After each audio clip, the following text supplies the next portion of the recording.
This is the VOA Special English Health Report.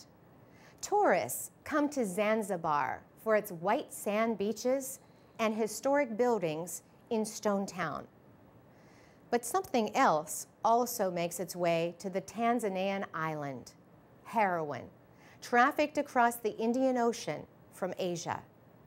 Most of the heroin shipped through East Africa is headed for Europe and North America.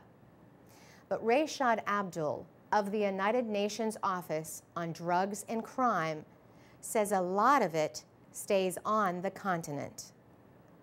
We know for a fact that heroin is being used in at least 30 countries in Africa. And we also know for a fact that the number of countries reporting injecting drug use, especially of heroin, is also increasing in Africa.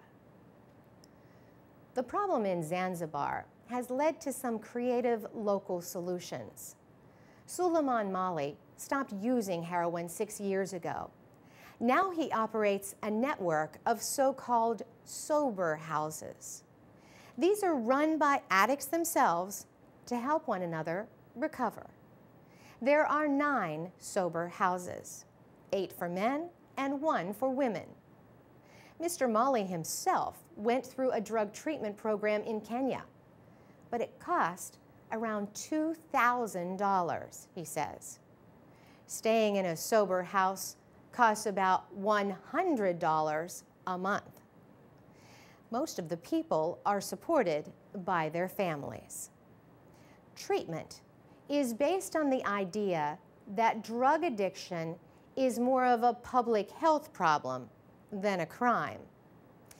Mr. Mauly says this is still a new idea to many people. Because addiction, it's a disease, and addicts need treatment. But people, they hear that addicts are bad people and they need punishment.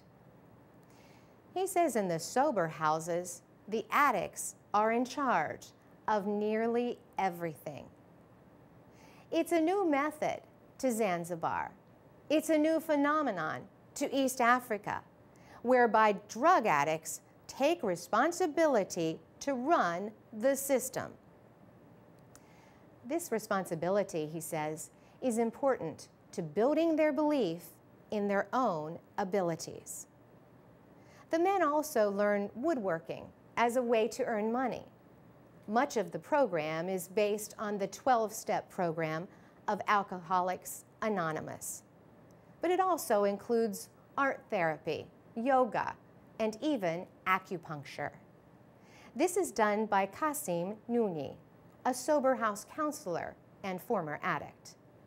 He was trained by a volunteer from a Chinese medical school in Hawaii. It reduces tension and it's relaxing. It's a kind of treatment that's very effective for the recovering addicts. Still, he estimates that around 60% of those in the program return to heroin. Suleiman Mauly hopes to expand the network in Zanzibar. His next goal is to send former addicts to work with heroin users in prisons. For VOA Special English, I'm Carolyn Presutti.